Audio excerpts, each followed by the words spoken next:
Igreja Católica, muitos deles, eram médiuns, sem que o soubessem. No mundo, enxameiam os médiuns sem rótulo religioso de qualquer espécie. Kardec considerou que, se existem espíritos para toda espécie de médium, existem médiuns para toda espécie de espíritos. Não é interessante que a mediunidade, como fonte de revelação da verdade, permaneça, na doutrina, circunscrita a poucos sensitivos.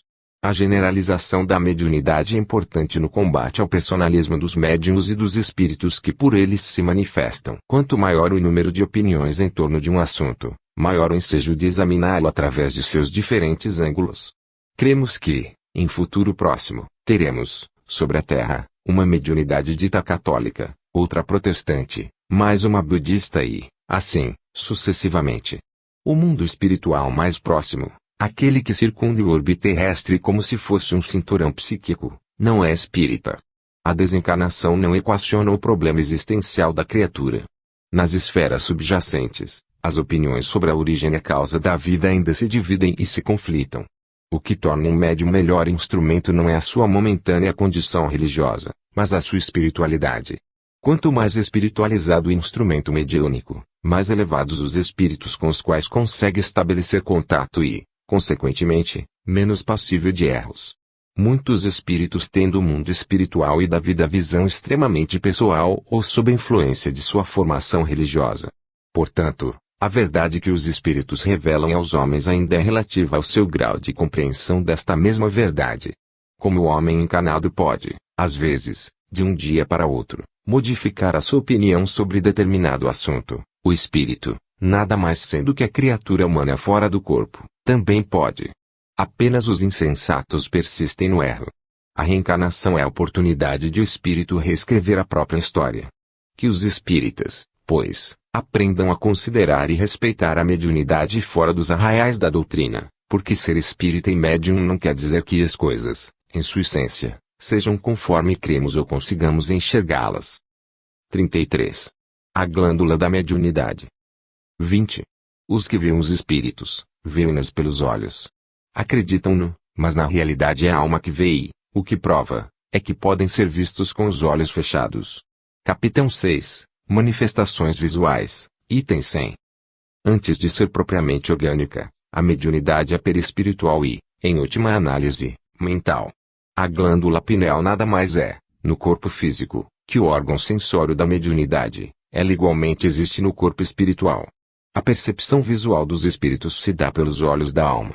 Aqueles que os enxergam com os olhos do corpo veem a sua forma materializada, fenômeno acessível a todos os que têm a oportunidade de contemplá-la. O mesmo ocorre com a clareaudiência. Os que escutam os espíritos não os escutam com o aparelho auditivo material. Embora tenham a impressão de que é assim que os ouvem, por meio do pensamento é que eles conseguem lhes registrar as palavras, que, por sua vez, nada mais são que o eco de seus pensamentos. A mediunidade, portanto, é de natureza psíquica, aliás, como todos os demais sentidos do homem.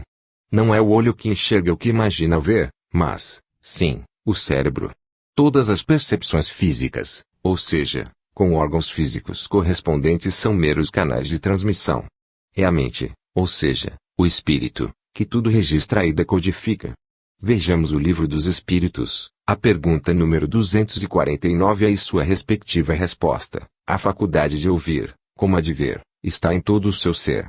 Todas as percepções são atributos do espírito e fazem parte do seu ser. Quando ele se reveste de um corpo material, elas não se manifestam senão pelos meios orgânicos, mas, no estado de liberdade, não estão mais localizadas. A mediunidade, pois, somente é de natureza genética pelos seus ascendentes espirituais. Pais médiuns não terão, necessariamente, filhos médiuns, se os espíritos dos filhos não contarem com determinada maturação de ordem psíquica. Poderão até renascer com certa predisposição orgânica para tanto, mas nada além. Não é o corpo que é médium, é o espírito. Quando se tem um grupo familiar com vários médiuns, isto deve ser levado à conta das semelhanças morais existentes entre eles. São espíritos simpáticos, muitas vezes, comprometidos entre si, compromissados com o mesmo ideal de trabalho e realização. No mundo espiritual, despojados do envoltório físico, os homens que foram médiuns na Terra continuam a sê-lo. A condição mediúnica do ser é uma conquista evolutiva, que, Se momentaneamente pode ser suspensa, jamais se perde. Por conquista evolutiva, queremos dizer processo de maturação psíquica e não avanço no campo intelecto-moral. Por exemplo, o sentido da visão é uma conquista evolutiva, que nada tem a ver com o moral ou com a inteligência. O desempenho da glândula pineal, que muitos chamam de glândula da mediunidade, está diretamente relacionado ao psiquismo da criatura. Nos obsidiados quanto nos médiuns equilibrados, deparamo-nos com o pineal, ou epífise, em pleno funcionamento. Por isso, é que dizemos que a mediunidade é uma faculdade neutra. O que faz a diferença é o estado de lucidez do espírito. Mediunidade, em si, não é aprimoramento orgânico. O corpo é causa e não efeito. A mediunidade, repetimos, é percepção do espírito, que, quando aparece, se não se está apto para com ela lidar, pode, inclusive, desencadear processos patológicos. Nesse ponto é que entra a influência esclarecedora do espiritismo, orientando o médium que não sabe o que fazer com este sentido novo que nele desabrocha. Uma das funções da doutrina é de ensinar o médium a ser médium. O médium necessita se esmerar a ser médium pelo espírito e não pelo corpo.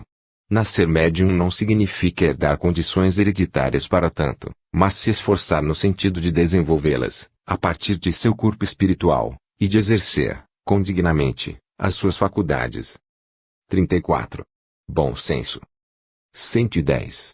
Estamos longe de olhar a teoria que expomos como absoluta e como sendo a última palavra. Será, sem dúvida, completada ou retificada mais tarde por novos estudos, mas ainda incompleta ou imperfeita que esteja hoje, pode sempre ajudar a darmos conta da possibilidade de jatos por causas que nada têm de sobrenatural. Capitão 6. Manifestações visuais. As palavras do codificador revelam bom senso que deve nortear os médiums em seu trabalho. Sendo dinâmicas, as verdades doutrinárias que, muitas vezes, os espíritos revelam por intermédio da mediunidade não surgem como teorias acabadas, às quais os próprios espíritos nada mais teriam a acrescentar. Kardec, como se depreende do texto de O Livro dos Médiuns, não teve a pretensão da última palavra, reconhecendo que determinadas teorias são passíveis de serem completadas ou, se for o caso, retificadas. Assim, que o médium sofra, em silêncio, as possíveis críticas que lhe forem dirigidas pelos que, de momento, não possam lhe reconhecer o mérito do esforço e boa vontade. Sobretudo, que não lhe falte humildade para admitir e reconhecer as próprias limitações na tarefa, jamais se considerando superior em qualquer ponto. Que não se sinta ferido em seu orgulho e vaidade, quando se veja questionado quanto à natureza e procedência de sua produção mediúnica. E que não desconsidere as observações dos companheiros bem-intencionados, em relação às suas atividades, mas que, igualmente, não se deixe abater por aquelas que, não raro, objetivam apenas desmotivá-lo no labor empreendido.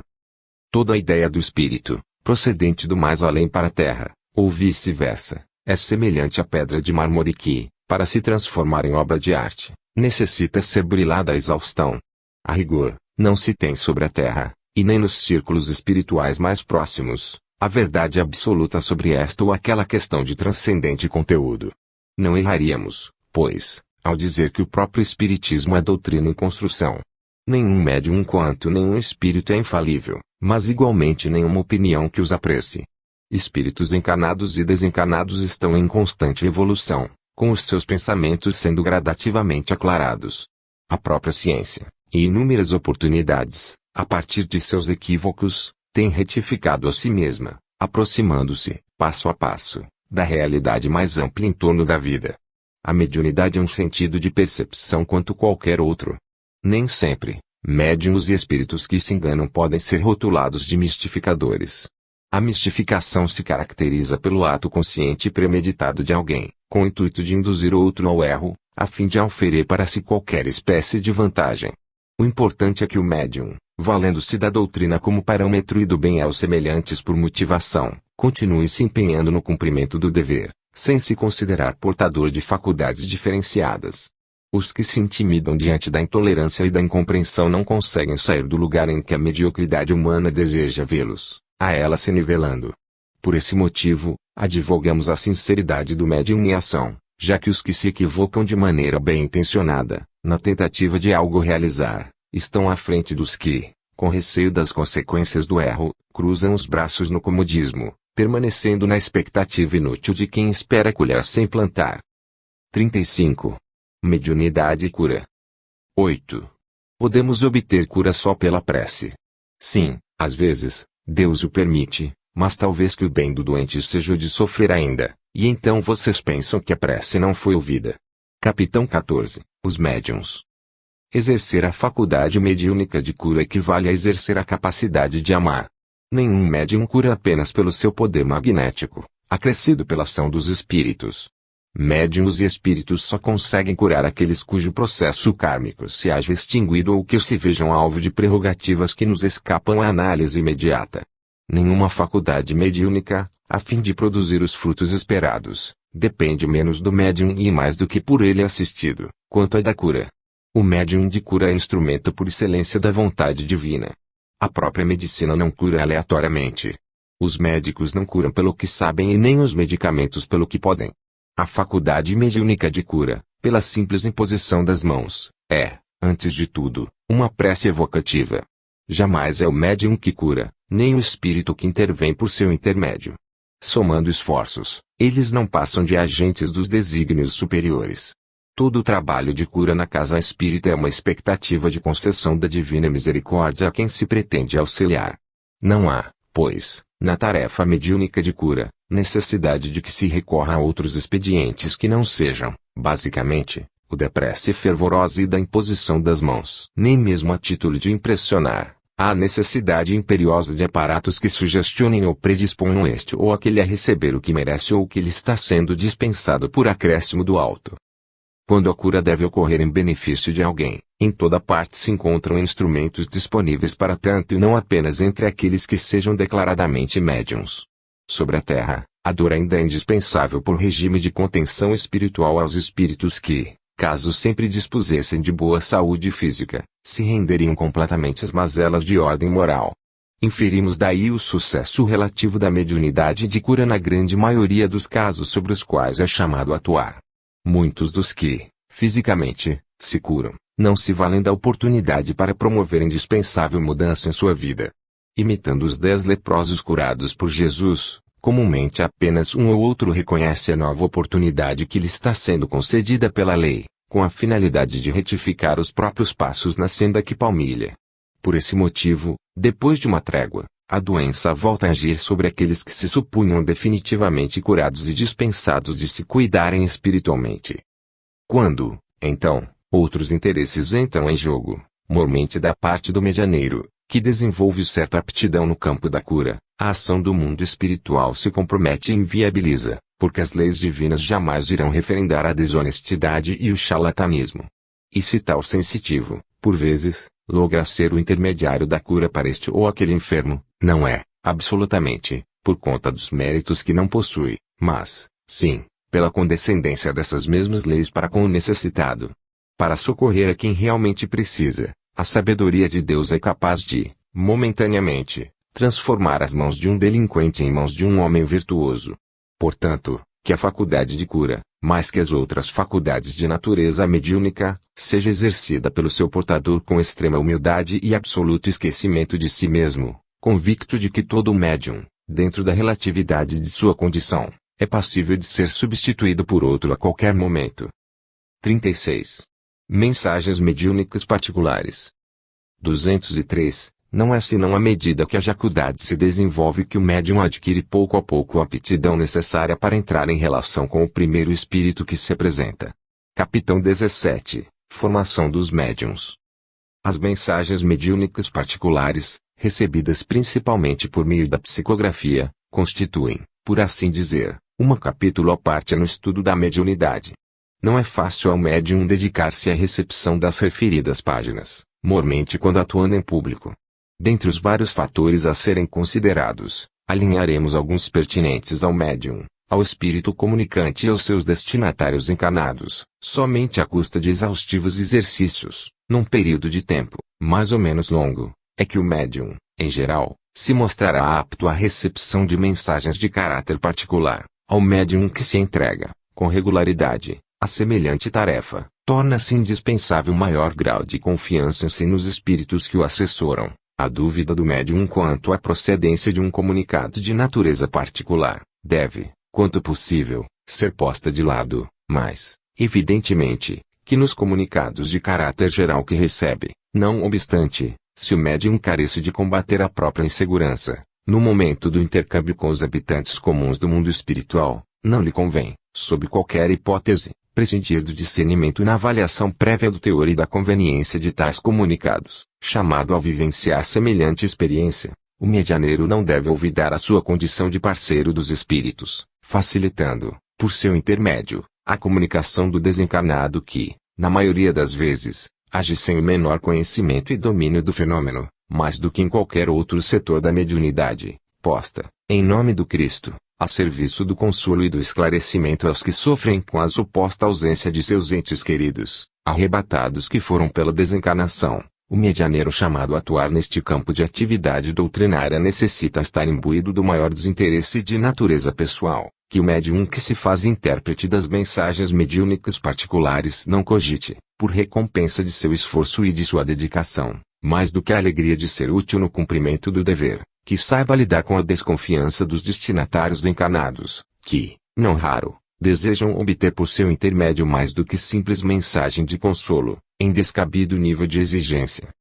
Conscientize-se de que, em muitas ocasiões, o comunicado que receba, tanto deixará a desejar, no que tange às informações comprobatórias de autenticidade, quanto na clareza e objetividade de sua redação, antes de ler ou encaminhar a quem de direito as respectivas páginas de sua lavra mediúnica. Se não se sentir suficientemente seguro, o médium deve abster-se de fazê-lo, submetendo-as a rigorosa análise, inclusive, se for o caso, recorrendo aos préstimos de companheiro mais experiente. Todo médium espírita precisa se considerar zelador da fé que professa e não agente da incredulidade, até mesmo natural anseio do médium em auxiliar a quem necessita de seus préstimos carece de ser submetido ao crivo da razão, sob pena de não se prestar a esse mesmo alguém o melhor auxílio possível. Como existem espíritos que também atuam como médiuns, o intérprete encarnado das mensagens particulares, advindas do mais além para a terra, pode captá-las de seu espírito protetor e não propriamente do autor desencarnado que esteja impossibilitado de fazê-lo por si. Em termos de mediunidade prática, um dos desafios mais difíceis de serem superados, quando se sinta tentado a tanto, é justamente o médium não extrapolar em suas atribuições. 37. Médiuns que falam de si. Médiuns orgulhosos, os que se envaidecem com as comunicações que recebem, julgam não ter mais nada que aprender no espiritismo e não tomam para si as lições que frequentemente recebem da parte dos espíritos. Não se contentam com as faculdades que possuem, querem tê-las todas. Capitão 16. Médiuns especiais. Nada há de mais ridículo do que o médium que, falando excessivamente de si, se coloca no foco das atenções e está sempre provocando o próprio elogio. O médium sério, comprometido com a causa, é modesto e, em tudo o que faz, procura se apagar, transferindo todo o mérito do trabalho à ação dos bons espíritos. O médium cônscio de suas limitações jamais exalta a própria figura, não permitindo transformar-se em objeto de idolatria. Existem muitos médiuns que, infelizmente, se valem de suas faculdades para se promoverem pessoalmente, quando, porventura, chamados a falar sobre a doutrina, acabam falando de si mesmos. Extremamente narcisistas, perdem o discernimento e se tornam joguetes dos espíritos que lhes exploram a vaidade e o personalismo. Todo médium deve saber que a mediunidade, em si, não o torna uma pessoa diferente do que é. Infelizmente, muitos médiuns se dão uma importância que não têm e, com suas atitudes, veladas ou ostensivas, reivindicam privilégios. São companheiros que se melindram com facilidade, quando as suas exigências não são atendidas. É muito comum o médium atribuir a este ou aquele espírito as palavras que apenas expressam os seus pensamentos, assim agindo para lhes conferir maior autoridade e justificar as exigências, por vezes, absurdas que fazem aos outros. O médium, que quer ser mais médium que é, termina não sendo nem mesmo o médium que poderia ser. Infelizmente, muitos medianeiros têm se perdido pela vaidade exacerbada, transformando a doutrina num balcão de interesses subalternos. De muitas maneiras, o médium pode não dar de graça o que, de graça, recebe. A mais comum não é a que envolve transações de caráter financeiro, mas, sim, permuta de favores. Que o médium tome redobrado cuidado, ao se sentir compelido a narrar experiências que lhe dizem respeito no trato com os espíritos, no que é sempre preferível omitir trechos que o coloquem em destaque. Mediunidade exercida sem discrição é um libelo contra si mesma. Lucas, em Atos dos Apóstolos, capítulo 14, versículos 11 a 15, descreve a experiência de Paulo e Barnabé, quando ambos se encontravam anunciando a boa nova na cidade de Listra. Saudados como deuses, os apóstolos, rasgando as suas vestes, saltaram para o meio da multidão, clamando: Senhores, por que fazeis isto? Nós também somos homens como vós, sujeitos aos mesmos sentimentos. O médium que não se despir da túnica de seda da vaidade para envergar a burel da simplicidade, não conseguirá levar a bom termo a sua empreitada. Chico Xavier, o maior exemplo contemporâneo da mediunidade posta a serviço do Evangelho, entre os homens, não cansava de se comparar a um cisco. Quem sou eu, outras vezes, dizia, senão uma formiguinha, e das menores, que anda pela terra cumprindo a sua obrigação. Todo médium que, por sua própria palavra, busca se colocar em evidência camufla a verdadeira intenção que o move, e convém que se o coloque sob observação mais cautelosa. O que deve efetuar a propaganda do medianeiro, dizendo de seu valor, é o trabalho que os bons espíritos consigam, em silêncio, realizar por seu intermédio. Porque, também e principalmente, na mediunidade, todo aquele que se eleva será rebaixado e todo aquele que se abaixa será elevado. 38. Mediunidade quando não convém. 4. Haverá pessoas para as quais este exercício, da mediunidade, tenha mais inconvenientes do que para outras. Eu disse que isso depende do estado físico e moral do médium. Há pessoas às quais é necessário evitar toda causa de excitação, e o exercício da mediunidade está neste número. Capitão 18. Inconvenientes e perigos da mediunidade. Não é de bom alvitre que se oriente ao desenvolvimento mediúnico, em tarefa mais ou menos ostensiva, a quem seja portador deste ou daquele transtorno de natureza psiquiátrica, atestado clinicamente por médico idôneo e competente.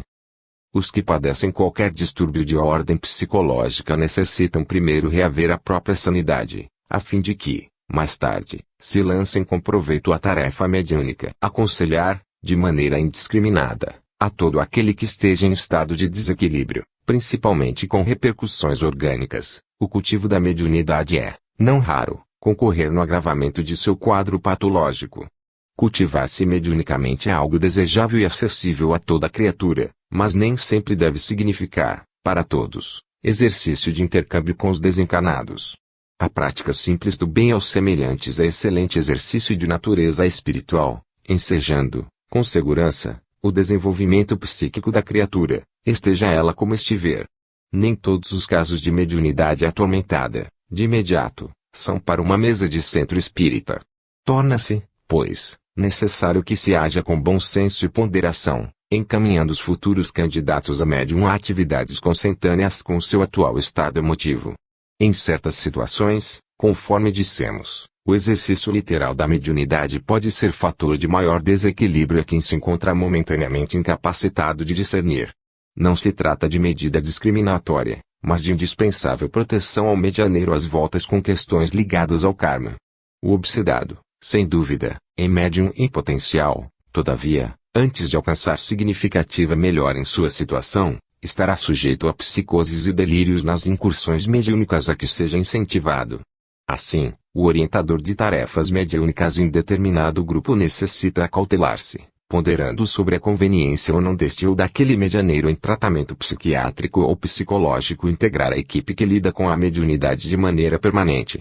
O médium em convalescença pode ser útil, sem que conceda declarada passividade aos desencarnados, exposto à ação mais direta dos espíritos que o vitimam ou dele possam se aproveitar.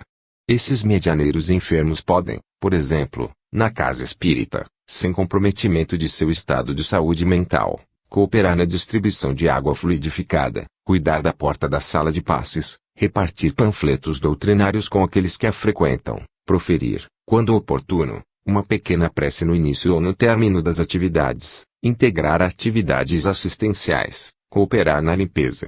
Ao lado do remédio e do passe espírita, o trabalho é a indicação terapêutica das mais valiosas a quem esteja lutando para reaver o equilíbrio em si mesmo. Escrevendo em O Livro dos Médiuns, os espíritos ainda disseram a Kardec, A mediunidade não produzirá a loucura, quando não existe o princípio, mas se o princípio existe, o que é fácil reconhecer pelo estado moral, o bom senso diz que é preciso usar de prudência sob todos os aspectos, porque toda causa de abalo pode ser nociva. Encaminhar alguém, sem estrutura psicológica, à mediunidade, imaginando que a mediunidade possa ser fator de equilíbrio emocional de cura definitiva, em todos os casos de perturbação psíquica, é demonstrar desconhecimento da doutrina e assumir grande responsabilidade, mesmo quando a intenção possa ser a melhor. 39. Mediunidade na infância e na adolescência. 6. Há inconveniente em desenvolver a mediunidade nas crianças. Certamente afirmo que é muito perigoso, porque estes organismos fracos e delicados seriam muito abalados e sua jovem imaginação muito sobreexcitada. Também os pais prudentes as afastarão destas ideias ou pelo menos somente lhes falarão delas sob o ponto de vista das consequências morais. Capitão 18. Inconvenientes e perigos da mediunidade. A mediunidade é uma percepção que, gradativamente, vem despontando na criatura humana, para se lhe fixar como patrimônio sensório em definitivo. Pode-se dizer que tal percepção vem se desenvolvendo desde quando o princípio inteligente se individualizava. O que, pois, entre os seres encarnados no orbe, tem sido alcançado por alguns, em seu natural processo de maturação psíquica, nos mundos superiores existe de forma generalizada. Assim, sendo inerente ao espírito, a mediunidade não tem idade. No entanto, nas crianças, cuja organização física ainda se revela débil, não deve ser incentivada em seu exercício. Consideremos, por outro lado, que existem casos diferenciados, com os quais é necessário que se saiba lidar. Chico Xavier, por exemplo, exercia a mediunidade com tanta espontaneidade na infância, que ela, de maneira alguma, lhe afetou o equilíbrio. Ele dizia que, desde o berço, percebia as coisas atinentes ao mundo dos espíritos, sem que isto lhe ocasionasse qualquer conflito. Chico, conforme já se disse, foi o protótipo do homem do porvir, que viveu, na Terra, o futuro da raça. Somos, porém, de parecer que, no geral, as crianças que revelam certas manifestações mediúnicas necessitam ser orientadas, na perspectiva de compromissos a serem assumidos mais tarde. É de bom alvitre que a criança ou adolescente que demonstre sinais desta ou daquela faculdade mediúnica seja encaminhado ao centro espírita, para que comece a se inteirar da doutrina, frequentando aulas de evangelização infantil ou grupos de estudo condizentes com a sua faixa etária. Sobretudo, que os pais ou responsáveis pela criança médium não se imaginem na convivência de um espírito missionário, de vez que, com raras exceções, os medianeiros são espíritos em prova. A falta de habilidade dos familiares e dos orientadores que são procurados, para lidar com a sensibilidade mediúnica precoce, tem influenciado negativamente a formação de muitos futuros médiuns, dotados de faculdades promissoras. Conforme os espíritos disseram a Kardec, a criança e o jovem com manifestações de mediunidade precisam ser esclarecidos quanto à responsabilidade moral na utilização de seus dons, porque o despontar da mediunidade não significa, por si, que o medianeiro seja um espírito maduro, dispensando orientação. Muitos casos de sensibilidade mediúnica conduzida sem discernimento acabam se tornando casos de vampirismo, em dolorosos processos de obsessão. Enfim, sendo inerente ao espírito, cuja idade não se pode precisar, a mediunidade pode surgir em qualquer etapa da vida. Se alguns não passa de manifestações transitórias, que logo desaparecem, noutros ela vem para ficar. O cultivo da mediunidade, em suma, é o cultivo da própria espiritualidade. Não se pode, portanto, simplesmente impedir que a mediunidade seja exercida pela criança ou pelo adolescente, sob pena de compactuar com a sua possível adesão ao imediatismo da existência humana, da qual ninguém logra se libertar com facilidade. Encerremos, meditando no que os espíritos superiores consignaram em O Livro dos Médiuns, no outro trecho da questão em análise. Quando a faculdade é espontânea numa criança, é porque está em sua natureza e porque sua constituição a isto se presta. 40. Originalidade. 318. Todos os fenômenos espíritas não são igualmente fáceis de imitar e deles aqui desafiam evidentemente toda a habilidade de prestidigitação. Capitão 28. Charlatanismo e prestidigitação médiuns interesseiros, fraudes espíritas. Em cada medianeiro, a mediunidade se apresenta com características próprias. A mesma faculdade mediúnica nunca é absolutamente igual em dois médiuns diferentes. O estilo pessoal do médium, com o somatório de suas experiências de vida, se reflete no exercício de sua faculdade mediúnica. Assim, que este ou aquele médium em formação procure preservar a sua identidade, não se tornando cópia de nenhum outro. Em mediunidade, apenas o pensamento pertence ao espírito comunicante, a sua maneira de expressão é marca registrada do médium. O médium que se preocupa em imitar o estilo alheio perde a espontaneidade e ocasiona o desvirtuamento de suas faculdades. O que se deve imitar de alguém são os seus bons exemplos e não a sua maneira de falar, gesticular e, até mesmo, o seu vocabulário. Não raro, a fixação demasiada no modo de ser de um médium que se admira, ao ponto de se perder a originalidade, é fascinação. Existem médiums tão fascinados pela personalidade de outro, que intentam, inclusive, se apropriar dos espíritos que, por ele, habitualmente se comunicam. Devemos considerar, por outro lado, que, igualmente, existem espíritos, sem autenticidade, ou seja, estimam copiar o pensamento e o estilo de terceiros. Espíritos sem escrúpulos tomam a identidade de outros sem o menor constrangimento. São os fraudadores do além. Concebemos que, no início de sua trajetória, o médium tome por ponto de referência um sensitivo de maior experiência, assim como um cantor, muitas vezes, começa sendo cover de um intérprete de renome. O que não concebemos, por ilógico, é que, a vida inteira, determinado artista deixe de ser ele mesmo, com as peculiaridades de seu talento. Normalmente, o estilo do médium se impõe ao estilo dos espíritos e, por este motivo, se tem a impressão de que é sempre o mesmo espírito a se comunicar. Apenas com o tempo, o médium adquire maior flexibilidade, ensejando aos espíritos que se manifestam por ele maior independência no que tange à identidade. Por ocasião do transe mediúnico, em muitos médiuns, a passividade não se completa, ao ponto de se distinguir o espírito comunicante do espírito do médium. Em suma, é importante que o médium espírita, em suas múltiplas atribuições, procure ser ele mesmo. O médium não tem que escrever como outro escreve, falar como outro fala, nem adotar para si os trejeitos de outro. O médium cover de outro médium desacredita a própria tarefa. Cada espírito, no corpo ou fora dele, com a experiência de que necessita vivenciar, pessoal e intransferível. A falta de originalidade nos médiums costuma ser uma tática de que os adversários da doutrina se utilizam para confundirem opiniões e lançar a mediunidade no descrédito. O médium, quanto os espíritos que com ele se afinam, deve primar pela criatividade. Ele tem o direito de requisitar dos espíritos que se manifestam por seu intermédio que, mormente no campo da literatura, sejam criativos. 41. Colunas de espíritos. 1. O mesmo espírito, ao se comunicar em dois centros diferentes, pode transmitir-lhes sobre o mesmo assunto respostas contraditórias. Se os dois centros diferem entre si nas opiniões e nos pensamentos, a resposta poderá chegar-lhes alterada, porque estão sob a influência de diferentes colunas de espíritos. Neste caso, não é a resposta que é contraditória, é a maneira pela qual ela é dada. Capítulo 27. Contradições e mistificações. Em mediunidade, a lei das similitudes, semelhante atrai semelhante, funciona com espantosa precisão. A intenção dos frequentadores de uma casa espírita define a natureza dos espíritos que a frequentam. Figuremos o pensamento de um espírito superior como um raio de luz que, do mais alto, se projeta, à feição dos raios solares que incidem sobre a Terra.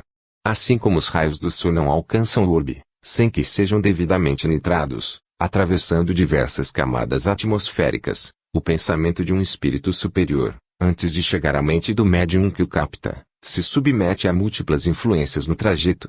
O bom instrumento mediúnico é também aquele que consegue se furtar às influências negativas do meio em que opera, estabelecendo direta conexão com o espírito comunicante.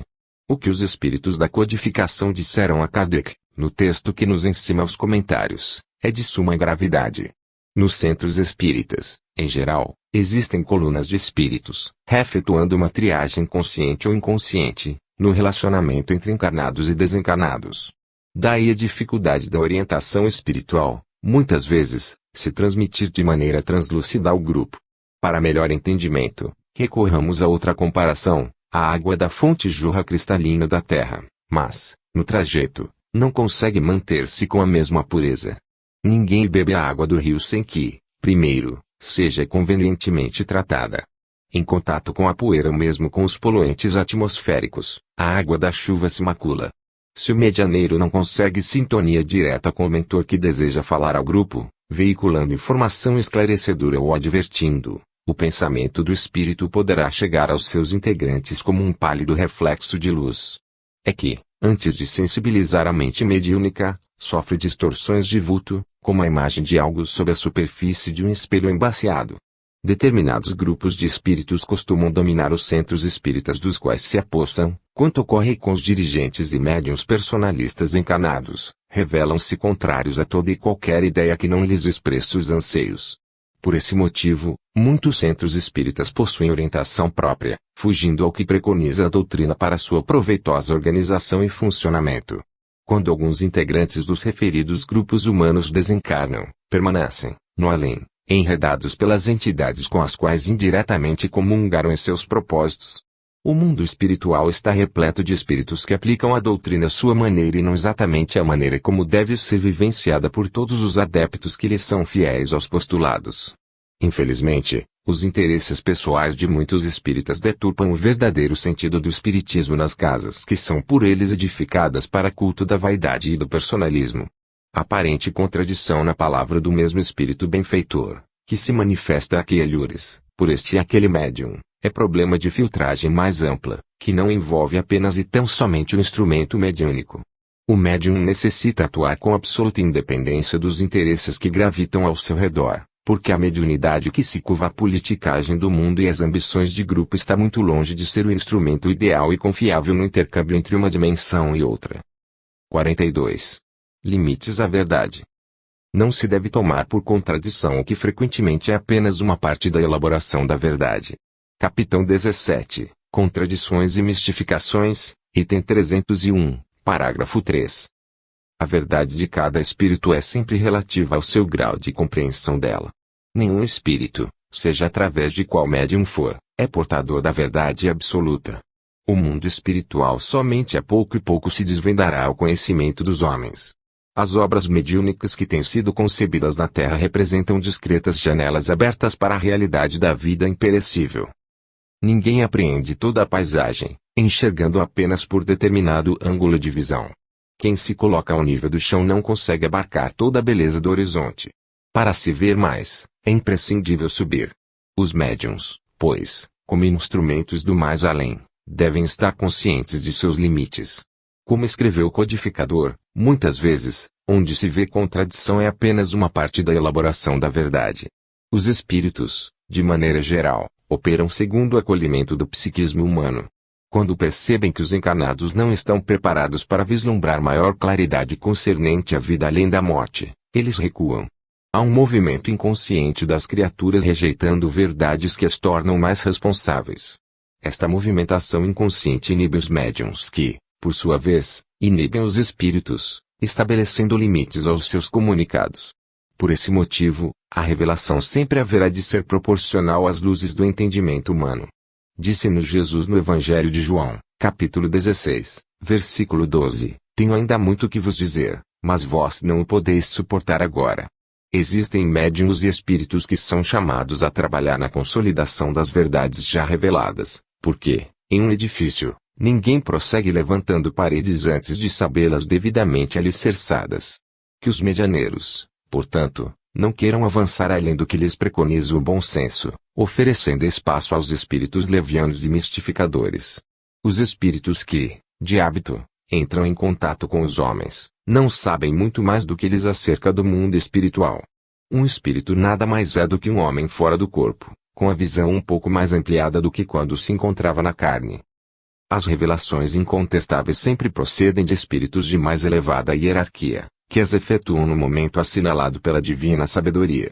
As mais variadas obras mediúnicas que surgem na Terra, notadamente as que contêm informações, mais ou menos detalhadas, sobre a vida do espírito noutras dimensões, repetimos, não são mais que uma peça do quebra-cabeça que está sendo montado.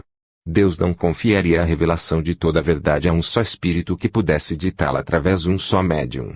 Que os médiuns, pois, Continuem a estudar e a se preparar para futuras tarefas que haverão de ser chamados a desempenhar, se forem considerados dignos, no campo da revelação espírita.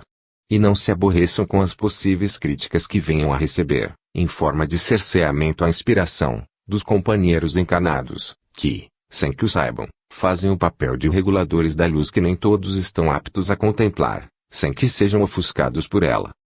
43. Previsões mediúnicas. O espírito pode prever que uma coisa acontecerá, mas o momento justo depende de acontecimentos que ainda não se completaram e que somente Deus conhece.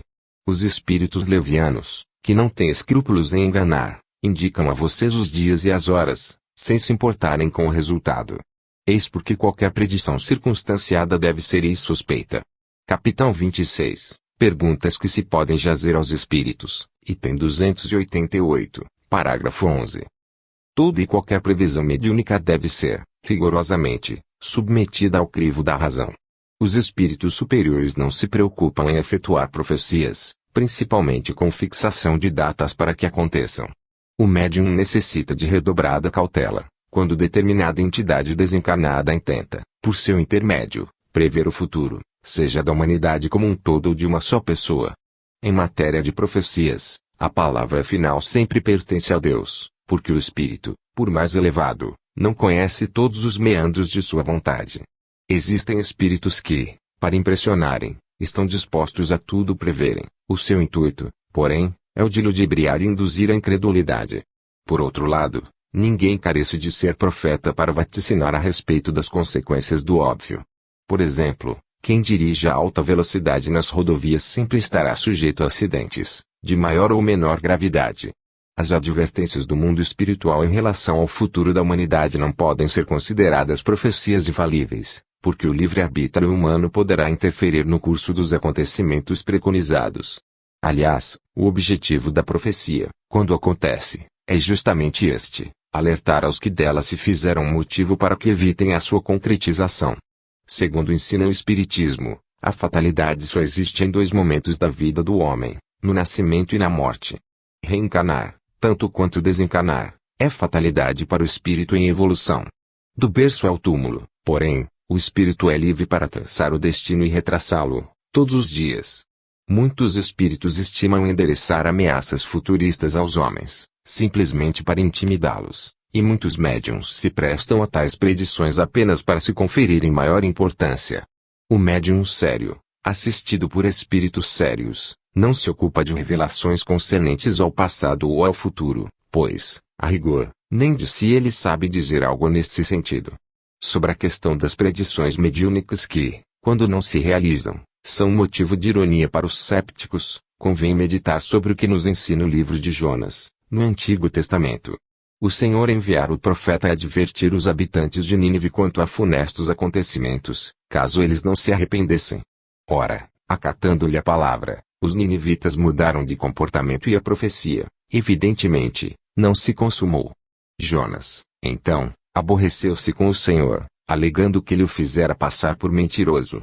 Jonas amava um pé de abóboras que, em torno de sua choupana, havia crescido prodigiosamente.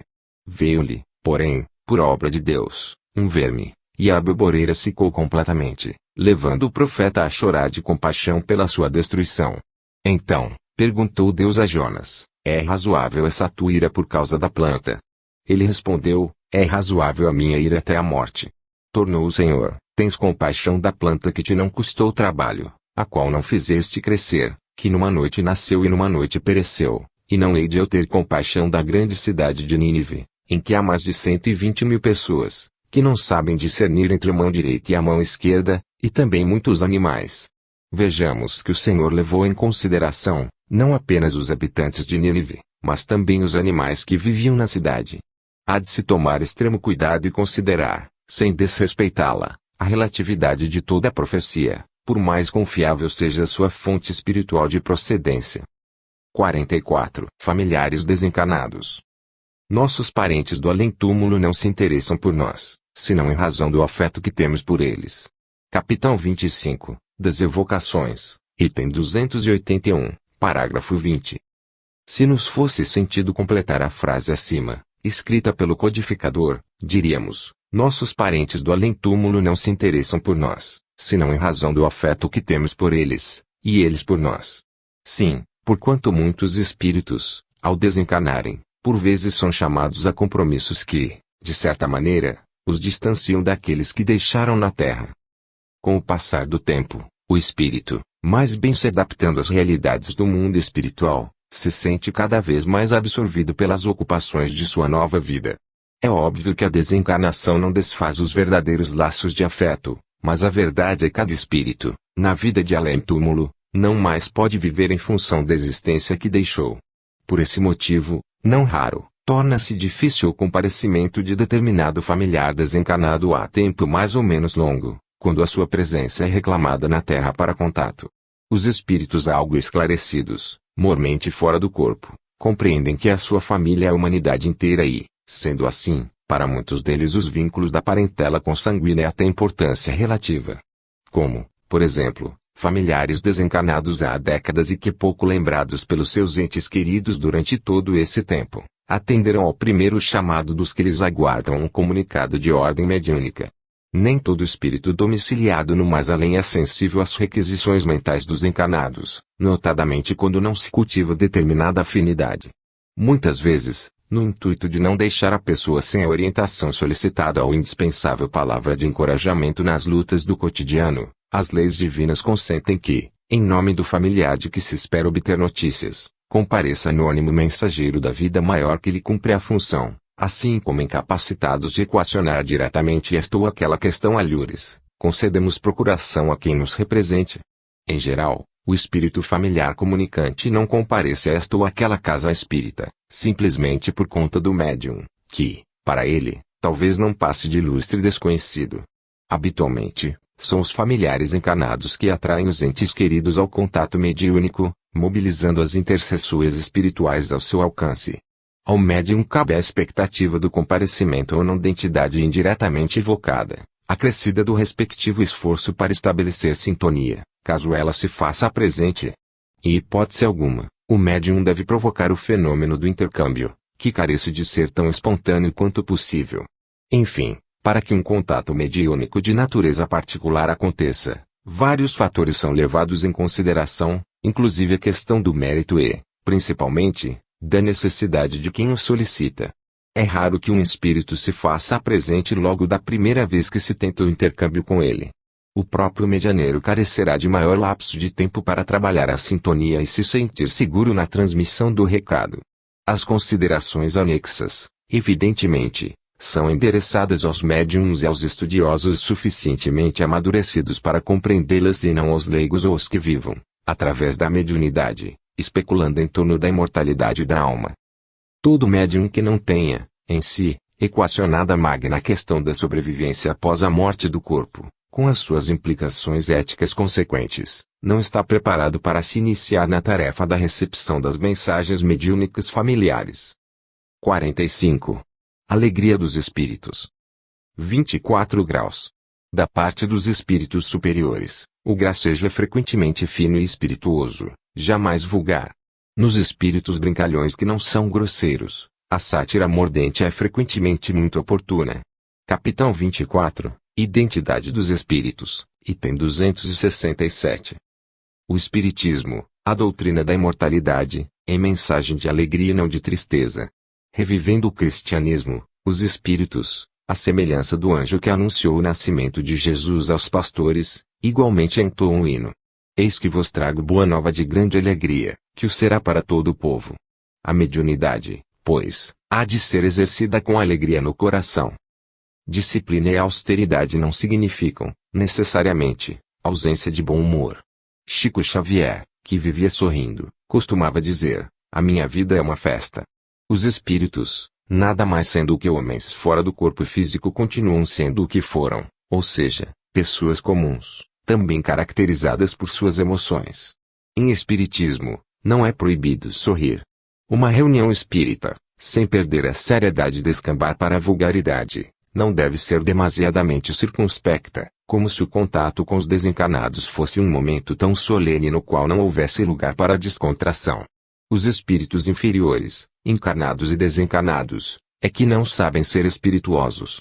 Não raro, os espíritos mais esclarecidos, com o propósito de dizer a verdade sem ferir, recorrem ao bom humor, e não têm pejo de se mostrarem tão humanos quanto ainda são.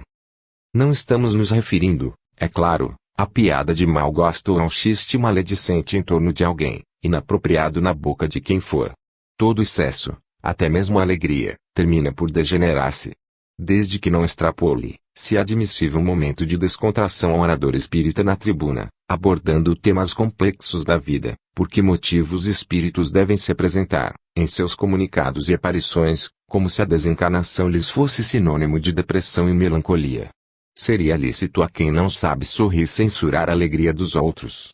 Kardec, escrevendo sem meias palavras, foi suficientemente claro. A sátira mordente é frequentemente muito oportuna. Segundo alguns de seus biógrafos, o codificador apreciava anedotas de alto nível e, mesmo, chegava a contá-las aos amigos, de permeio a certos ditos gauleses. Felizmente, contrariando os moralistas da doutrina, o mundo espiritual não está desprovido de alegria e otimismo. A mensagem espírita, sem dúvida, deve primar pela elevação do pensamento de seu autor, quanto pelo conteúdo moral, mas, para tanto, não necessita se destituir deste ou daquele toque de hilaridade. O médium e o espírito sem alegria são companheiros que ainda não se deixaram contagiar pelo espírito do Evangelho. No capítulo em exame, Kardec ainda anotou: infelizmente há grande número de pessoas que tomam sua opinião pessoal por medida exclusiva do bom e do mal, do verdadeiro e do falso, tudo o que contradiz sua maneira de ver, suas ideias, o sistema que conceberam ou adotaram é errado a seus olhos. A tais pessoas falta, evidentemente, a primeira qualidade para uma sã apreciação, a retidão do julgamento, mas disso não suspeitam, é o defeito que mais enganos acarreta. 46. Mediunidade e elogio. 11 graus. Os bons espíritos não elogiam, aprovam-nos quanto jazemos o bem, mas sempre com reservas. Os maus tributam elogios exagerados, estimulam o orgulho e a vaidade, aparentando pregar a humildade e procuram exaltar a importância pessoal de quem querem dominar. Capitão 24, Identidade dos Espíritos, item 267. O médium e quem se mantém em contato mais estreito com ele carecem de se manter vigilantes contra o elogio, tanto partindo dos amigos ao médium quanto do médium aos amigos. O elogio é uma força inebriante, que pode entorpecer os sentidos de quem não se precaver. O elogio vulgar é o oposto da palavra de estímulo às boas obras. Como disse Kardec, os bons espíritos incentivam, mas não elogiam, nem as pessoas às quais se dirigem e muito menos o médium do qual se servem como instrumento. Chico Xavier rejeitava todo e qualquer elogio que lhe fosse feito, porque sabia o perigo que representava para ele, e insistia na sua condição de cisco justamente por isso. Existem médiuns e espíritos envolventes que, através da força da bajulação, discreta ou ostensivamente, intentam dominar as pessoas para tirar proveito da situação. É uma técnica de fascínio, de quase hipnose, que poucos conseguem detectar, devido à sutileza com que é aplicada às vítimas. Convém, pois, sempre desconfiar, principalmente quando, através do próprio médium, o espírito elogia, o espírito, de maneira constante, elogia este ou aquele dos que estão mais próximos do médium. O próprio médium elogia ou provoca elogios a si. O médium efetua elogios a companheiros, notadamente aos que, de uma maneira ou outra, possam beneficiá-lo. O médium, ainda, elogia o espírito que se manifesta por intermédio de suas faculdades. O elogio, em quem não se encontra devidamente imunizado, provoca a supressão total do discernimento. Para se vacinar contra semelhante mal, o médium carece de ser o mais sincero possível consigo, reconhecendo as imperfeições e mazelas que carrega. Em muitos médiuns, a vaidade e o personalismo se assemelham a brasas semi-apagadas e encobertas de cinza, que o mais leve sopro das trevas pode avivar, trazendo de volta as labaredas. Não convém ao médium se conceder trégua alguma, no que tange a luta diuturna pela conquista da humildade. Após o tóxico de um elogio ser inoculado em alguém, é muito difícil fazer com que ele tome a realidade e admita o equívoco. Na maioria das vezes, ele não se recupera de todo, arcando com as sequelas decorrentes da intoxicação. É raro o médium que admita ter caído e se disponha a recomeçar.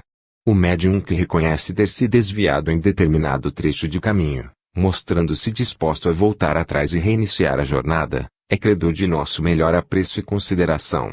Os espíritos amigos jamais recusam um novo voto de confiança ao médium que esteja, sinceramente, empenhado em acertar. Sintetizando, o elogio é algo tão perigoso, que o médium não deve hesitar em combater em si a menor ideia sugerindo-lhe qualquer espécie de destaque pessoal. Neste sentido, é preferível errar por excesso de zelo que por omissão. E, mais que zelar pela tarefa que lhe foi confiada, trata-se de zelar pela própria sanidade mental. Porque, em muitos espíritos, o fascínio, em forma de elogio, subtrai o bom senso por várias encarnações. 47. Mediunidade e obsessão. O meio mais poderoso de combater a influência dos maus espíritos é de aproximarmos-nos o mais possível da natureza dos bons. Capítulo 23, da obsessão, item 253, parágrafo 2. Em muitos sensitivos, infelizmente, há mais obsessão na mediunidade que mediunidade na obsessão. O maior entrave ao contato com o mais além não está na faculdade mediúnica propriamente dita, mas na intenção do medianeiro. Os espíritos amigos sempre encontram recursos para superar as limitações do médium como instrumento, todavia não logram fazê-lo quando o problema é de ordem moral. Por esse motivo, tais espíritos preferem insistir com o médium portador de certas deficiências como intérprete a perseverar ao lado daquele que, dotado de bela faculdade, não corresponde, no que tange ao desinteresse e à vaidade. Embora limitado, o medianeiro de boa vontade, que persevera na intenção do bem, alimentando o desejo de ser útil à causa e ao próximo, aos poucos, coadjuvado pelos espíritos, consegue superar-se e surpreender os que dele nada esperam. Toda e qualquer faculdade mediúnica não se aprimora apenas quando o médium se encontra em estado de vigília. Durante o repouso, enquanto o corpo se refaz dos embates nas lides cotidianas, o espírito do médium pode se desdobrar e, no mais além, receber instruções que lhe ampliam as possibilidades psíquicas. É mesmo muito comum que os médiuns, em estado de desdobramento, se exercitem, mediunicamente, neste outro lado. Quantos médiuns, por exemplo, não sonham estar concedendo passividade, na condição de espírito parcialmente liberto do corpo? Quantos outros, que são psicógrafos, treinam a psicografia no mundo espiritual, aprendendo a trabalhar a sintonia? Muitos médiuns, caindo em transe durante o chamado sono, recebem inspirações que, ao despertarem, passam a colocá-las em prática. O transe mediúnico pode ser de longa duração, de modo que a mente do médium permaneça sugestionada pela mente do espírito que, no momento oportuno, saberá acioná-la. Porque na mediunidade assim não poderia ser, se o é nos casos de obsessão. A rigor, obsessão e mediunidade são polos opostos de uma situação quase semelhante. Se não, vejamos. Kardec conceituou a obsessão como sendo o império que alguns espíritos sabem exercer sobre certas pessoas. Já quando procurou definir o médium, escreveu que é toda pessoa que sente num grau qualquer a influência dos espíritos. A diferença é que, na obsessão, esta influência é nociva. Obsessão também é mediunidade, mas mediunidade não é obsessão. Todavia os espíritos esclarecidos que, de hábito, se comunicam por este ou aquele médium, podem induzi-lo ao transe dentro de um leque de possibilidades bastante amplo. O transe mediúnico não se dá apenas como fenômeno de alguém que aciona o interruptor e acende a luz. Mesmo porque, para que a luz se acenda, a energia há de estar ali, na ponta do fio. A facilidade de certos médiums estabelecerem contato com os desencarnados, principalmente para a recepção de mensagens edificantes, ocorre porque, em verdade, eles permanecem o tempo todo de prontidão. O médium é a figueira, da narrativa evangélica, convidado a estar apto a produzir, mesmo não sendo época de figos. Se os espíritos estão sempre preparados para os médiuns, porque os médiuns não teriam a obrigação de estar sempre preparados para os espíritos. A verdadeira mediunidade não deve ser uma faculdade de intermitência, posta para funcionar quando o médium deseja ou lhe convém. 48. Mediunidade inconsciente. Vocês sabem que arranjamos no cérebro do médium os elementos necessários para dar ao nosso pensamento uma forma sensível e compreensível para vocês. É com auxílio dos materiais que possui que o médium traduz nosso pensamento na língua vulgar. Capítulo 22, da mediunidade nos animais, item 236. No texto acima fica clara a participação ativa do médium na produção do fenômeno mediúnico de qualquer natureza. O espírito Erasto, que o escreveu em O Livro dos Médiuns, ainda considerou Os fatos mediúnicos não podem manifestar-se sem o concurso consciente ou inconsciente dos médiuns. Refere-se o instrutor aos fatos mediúnicos em geral, sejam eles de ordem intelectual ou física. Todo médium, pois, em menor ou maior grau, é parceiro dos espíritos em seu contato com os encarnados, é, por assim dizer, coautor. Mediunidade consciente ou inconsciente é apenas uma questão de nível de entrega do médium.